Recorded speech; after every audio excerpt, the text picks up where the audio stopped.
Hello everyone, welcome to study UPSC PSC with Shan. ये 13th session है 5 MCQ 5 concept series के। And आज हम इन 5 टॉपिक को डिस्कस करेंगे एंड साथ में 5 MCQ को हम सॉल्व करेंगे। अगर आप इस PDF को एक्सेस करना चाहते हैं, आप मेरे टेलीग्राम चैनल पर ज्वाइन हो सकते हैं एंड मैं चैनल का लिंक मेरा डिस्क्रिप्शन बॉक्स पर प्रोवाइड कर दूंगा। Now let's start today's discussion. आज का हमारा पहला टॉपिक है एटमॉस्फेरिक सर्कुलेशन। पहले जियोग्राफर्स क्या बिलीव करते थे कि सिर्फ यूनिसेलुलर सर्कुलेशन ही पाए जाते हैं। मतलब ये रहा इक्वेटर एंड ये रहा पोलर रीजन्स। इक्वेटर में क्या होता है, इक्वेटर में टेम्परेचर हाई रहता है, that means low pressure zone create होता है, मतलब एयर एसेंड होता है, राइट। एंड पोल में क्या होता है, टेम्परेचर कम रहता है एंड इसके कारण हाई प्रेशर जोन रहता है। तो यूनिसेलुलर सर्कुलेशन का कॉन्सेप्ट ऐसा था। यूनि मतलब क्या है, वन। तो यहाँ पर ऐसा है, जैसे यहाँ पर एयर एसेंड होता है, ये रहा ट्रोपोपोज। ट्रोपोपोज पर एयर डाइवर्ज होके क्या होता है, वो पोल के हाई प्रेशर जोन में आकर डिसेंड करता है। यहाँ पर एक ब्रांच सरफेस विंड से लेके इक्वेटर के और जाता है। तो ये जो सर्कुलेशन क्रिएट हुआ, राइट, इसे क्या कहा दिया, इसे जियोग्राफर्स ने क्या नाम दिया, हेडली सेल्स। ओके, देन बाद में क्या हुआ, बाद में जियोग्राफर्स ने ऑब्जर्व किया कि ये जो सर्कुलेशन से, एटमॉस्फेरिक सर्कुलेशन से, राइट, ये सिर्फ टेम्परेचर से एसोसिएटेड नहीं है, अदर फैक्टर्स भी है। तो उन्होंने क्या डिस्कवर किया, 7 प्रेशर बेल्ट है। एंड कौन कौन से है, इक्वेटोरियल लो प्रेशर बेल्ट, सब ट्रॉपिकल हाई प्रेशर बेल्ट, सब polar low pressure belt and polar high pressure belt. यहाँ पर पोलर हाई प्रेशर में एक है नॉर्थ पोल में, दूसरा है साउथ पोल में। यहाँ पर 2 प्रेशर बेल्ट है, एक है नॉर्दर्न हेमिस्फेयर में एंड दूसरा है सदर्न हेमिस्फेयर में। यहाँ पर भी सेम नॉर्थर्न, सदर्न एंड यहाँ पर एक है। तो टोटल कितना हुआ, 7 प्रेशर बेल्ट हुआ। तो यहाँ पर इन 7 प्रेशर बेल्ट में से सिर्फ 3 प्रेशर बेल्ट ऐसे, जैसे equatorial low pressure belt and polar high pressure belt जो है, इनमें से सिर्फ वो है क्या, थर्मली इंड्यूस्ड है, राइट, मतलब वो टेम्परेचर से एसोसिएटेड है। लेकिन बाकी जो 4 है, राइट, वो नॉट ओनली थर्मली एसोसिएटेड, मतलब टेम्परेचर से एसोसिएटेड है, बट ऑल्सो वो कोरियोलिस फोर्स से उनका इन्फ्लुएंस होता है। फिर क्या है, अर्थ के रोटेशन से भी इन्फ्लुएंस होता है। तो अब हम क्या करेंगे, ये जो मतलब यूनिसेलुलर से ट्राइसेलुलर आया, ये हम अब यहाँ पर डिस्कस करेंगे। इसका नाम क्या है, इसका नाम है ट्राइसेलुलर मेरिडियनल सर्कुलेशन। ट्राई मतलब 3 एंड 3 आप देख सकते हैं, Hadley cell, Ferrel cell and polar cell. तो आप यहाँ पर समझिए। इक्वेटर में क्या होता है, यहाँ से आया साउथ ईस्ट ट्रेड विंड्स, यहाँ से आया नॉर्थ ईस्ट ट्रेड विंड्स। तो ये दोनों आकर ये इंटरट्रॉपिकल कन्वर्जेंस जोन में कन्वर्ज हुए, इन दोनों ऊपर उठने लगे। फिर ट्रोपोपोज में जाकर ये रहा ट्रॉपिकल ट्रोपोपोज। ट्रोपोपोज में जाकर ये डाइवर्ज होके एक ब्रांच गया पोलर की ओर एंड दूसरे ब्रांच गया सदर्न हेमिस्फीयर में, उस साइड में। तो यहाँ पर जाकर 30 डिग्री नॉर्थ पर यहाँ पर क्या है, सब ट्रॉपिकल हाई प्रेशर बेल्ट, यहाँ पर एयर डिसेंड होता है। ओके, एंड यहाँ पर एयर डिसेंड होकर एक ब्रांच जाता है इक्वेटर की तरफ एंड दूसरे ब्रांच जाता है कहाँ पर, साफ पोलर लो प्रेशर रीजन पर। एंड यहाँ पर जाकर क्या होता है, एयर फिश से एसेंड होता है, क्योंकि यहाँ पर लो प्रेशर जोन है। तो ये जो आप एक सर्कल देख रहे हैं, राइट, यहाँ पर एक सर्कुलेशन क्रिएट होता है, तो इसे हम क्या कहते हैं, हेडली सेल। देन एंड यहाँ पर जैसे एक ब्रांच 60 डिग्री नॉर्थ में जाकर ये जो एसेंड हो रहा है due to low pressure, and यहाँ से पोलर से एक एयर विंड आके यहाँ पर फिर से क्या हो रहा है, ऊपर एसेंड हो रहा है। तो ये जो एक सेल क्रिएट हुआ, इसे हम क्या कहते हैं, Ferrel cell. It is between 30 degree to 60 degree and 60 degree से 90 डिग्री के बीच क्या है, पोलर सेल। यहाँ पर एयर एसेंड होने के बाद पोलर ट्रोपोपोज में एयर डाइवर्ज होकर यहाँ पर डिसेंड होता है। ये जो सेल क्रिएट हुआ, इसे हम क्या कहते हैं, पोलर सेल। सो इसका नाम क्या हुआ, tricellular meridional circulation. Now let's solve the MCQ. Consider the following statements regarding atmospheric circulation. In Hadley cells, there is circulation of sinking cold air. No, ये wrong है. Sinking cold air that comes from the poles and the rising warm air that blows from the subtropical high. ये wrong statement है. फिर क्या है? In feral cell, easterlies from either side of the equator converge in the ITCZ. No, ये भी गलत है. ये दोनों एक दूसरे से उल्टा है, राइट? क्योंकि फेरल सेल में हमने क्या देखा था कि फेडरल सेल में जैसे हमने देखा था, सबट्रॉपिकल मतलब हाई प्रेशर रीजन में एयर डिसेंड हो रहा है एंड 60 डिग्री में एयर एसेंड हो रहा है, राइट। ओके, एंड ये जो सेल बना, ये क्या हुआ, Ferrel cell. Okay, so which of the above is are correct, option D, none is a correct statement. Now let's move to next discussion. हमारा नेक्स्ट टॉपिक है ग्लोबल हंगर इंडेक्स। ओके, तो इसको हम detail में discuss करेंगे। Exam के लिए बहुत इंपॉर्टेंट है क्योंकि इसका रैंक पूछे जाते हैं, इंडिकेटर्स पूछे जाते हैं। इंडिकेटर्स में कुछ ऐसे नाम हैं जो हमें याद रखना है। सो ग्लोबल हंगर इंडेक्स का मेन ऑब्जेक्टिव्स क्या है? See it measures and track hunger eight global, regional, national level, reflecting multiple dimensions of hunger over time. कि हंगर के जो मल्टीपल डायमेंशंस है, क्यों होता है, किसके कारण होता है, तो एंड कैसे कैसे होता है, तो ये मेजर एंड ट्रैक करता है। फिर हम देखते हैं ये एनुअल बेसिस पर पब्लिश होता है। एंड कौन कौन पब्लिश करता है? Concern world wide and wealth hunger life. India का इस बार रैंक क्या है? आउट ऑफ 125 कंट्रीज इंडिया का रैंक है 111। सी ग्लोबल हंगर इंडेक्स क्या करता है? रैंक के साथ एक स्कोर भी प्रोवाइड करता है। जैसे अगर किसी कंट्री का स्कोर 0 रहा, राइट, ये कंट्री क्या होगा?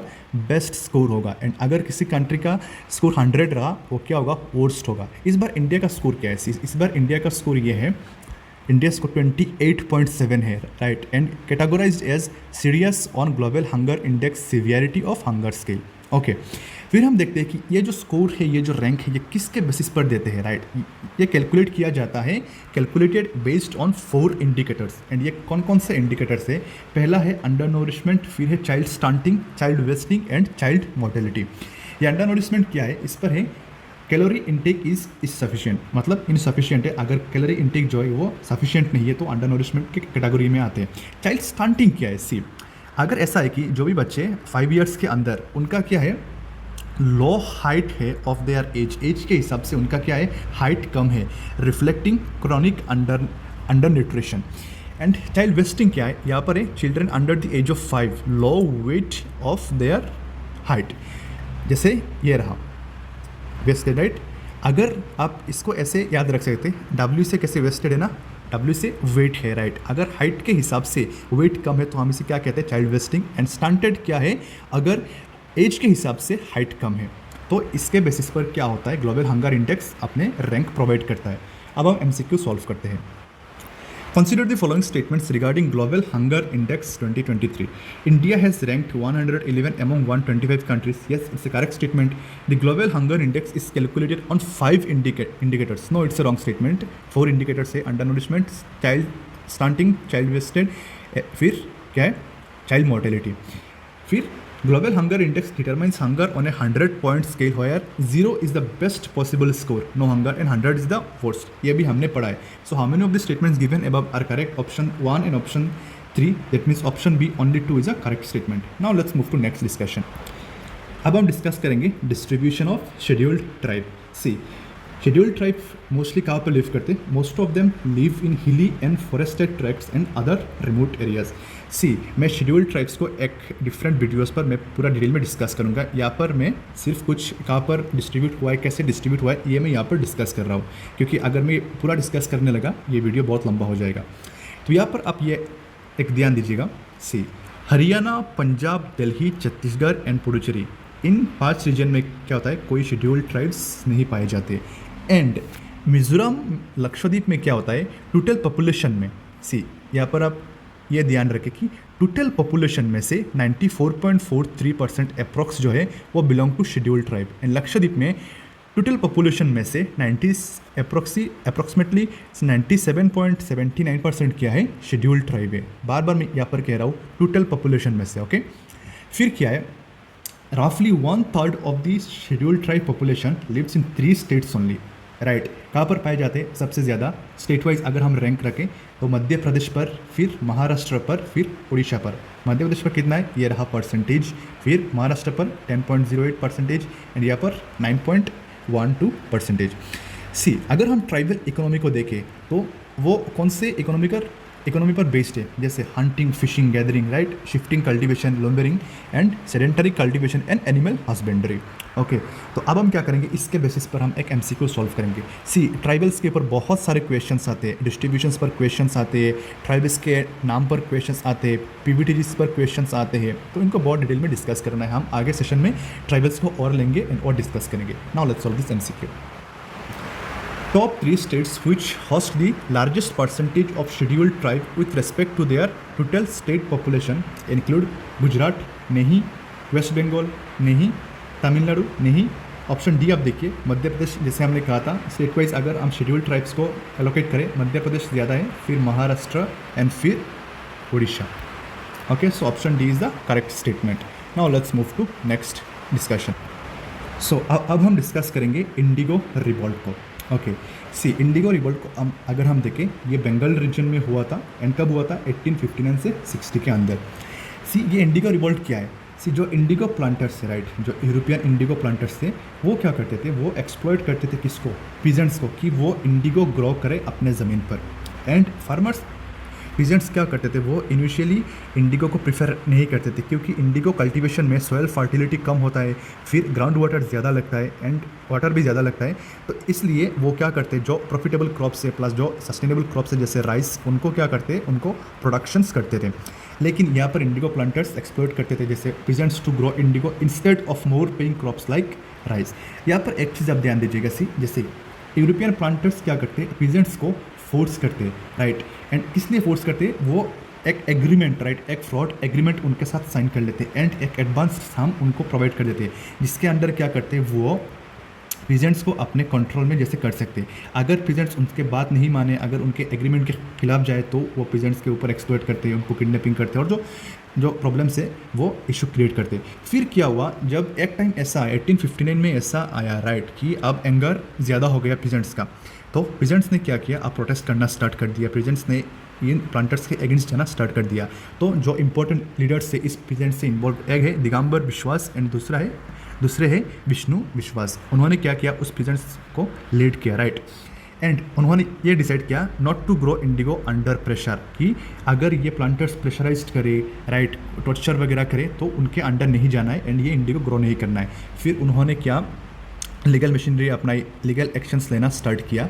एंड जो बंगाल इंटेलिजेंशिया थी उस टाइम में, उन्होंने भी बहुत सपोर्ट किया इस मूवमेंट को, जैसे न्यूज़पेपर के ज़रिए, कैंपेन के ज़रिए, मास प्रोटेस्ट के ज़रिए. फिर गवर्नमेंट ने स्टेप्स लिया इस पर एंड क्या किया? गवर्नमेंट ने अपॉइंट किया इंडिगो कमीशन पर. एंड इस कमीशन के रिपोर्ट पर गवर्नमेंट ने ये किया, मतलब ये डिसाइड किया, ryots wouldn't compel to grow indigo, की प्रेशराइज से इंडिगो तुम कल्टिवेट नहीं कर सकते, फार्मर्स को फोर्स नहीं कर सकते. एंड यहाँ पर क्या हुआ? दीनबंधु मित्र ने क्या किया? इस इंडिगो रिवॉल्ट के लिए एक प्ले लिखा जिसका नाम है नील दर्पण. ये काफ़ी एग्जाम में आते हैं, तो अब हम इसके एक MCQ को सॉल्व करेंगे. Consider the following statements regarding indigo revolt. Vishnu Charan Biswas and Digambar Biswas played a prominent role in this resistance. Yes, it's a correct statement. फिर it was vividly portrayed by Dinabandhu Mitra in his play Nil Darpan. Even it's a correct statement. Which of the statements given above is are correct? Option C both 1 and 2. यहाँ पर विष्णुराम विश्वास होगा यहाँ पर. Okay. Now let's move to next discussion. Consider the following countries. यहाँ पर country का नाम दिया एंड कहा गया how many of the above countries border Syria. Syria को कौन कौन कंट्री बॉर्डर करता है. तो अगर हम यहाँ पर सीरिया को लोकेट करें कि कौन कौन कंट्री सीरिया को बॉर्डर कर रहा है, सी आप देख सकते हैं ये रहा सीरिया. एंड सीरिया के केमिकल आपको मतलब कैपिटल आपको तो पता है, ये क्या है? दमास्कस. एंड कौन कौन से कंट्री बॉर्डर कर रहा है? फर्स्ट तो ये वाटर बॉडी शेयर कर रहा है मेडिटेरेनियन सी के साथ. दूसरा है ये टर्की के साथ बॉर्डर शेयर कर रहा है. फिर इराक के साथ, फिर जॉर्डन के साथ, फिर इजराइल के साथ, फिर लेबानन के साथ. जैसे Iraq, Jordan, Israel and Lebanon. तिजिल आप ऐसे याद रख सकते हैं ये नाम से. ओके, कि 5 कंट्री से बॉर्डर शेयर करते हैं. ये वेस्ट एशियन रीजन इस बार बहुत इंपॉर्टेंट है, बहुत ज़्यादा इंपॉर्टेंट है. इजराइल के आसपास भी जो कंट्रीज़ है एंड ईरान, सीरिया, मैंने ईरान का ऑलरेडी मैपिंग कर लिया है, तो आप देख सकते हैं. तो आज के लिए इतना ही. अगर आपको इस वीडियो अच्छा लगे, सॉरी अभी MCQ रह गया, पहले MCQ को सॉल्व कर लेते हैं. तो यहाँ पर कंट्रीज है Turkey, Iraq, Jordan, Lebanon, Israel. तिजिल, yes, TIJIL 5 countries border share करता है. So how many of the above countries border Syria? Option D all 5. तो आज के लिए इतना ही. अगर आपको वीडियो अच्छा लगे तो आप लाइक कर सकते हैं, शेयर कर सकते हैं, सब्सक्राइब कर सकते हैं एंड आप मेरे टेलीग्राम ग्रुप पर भी ज्वाइन हो सकते हैं. एंड नेक्स्ट सेशन डेली रहेगा. तो थैंक यू.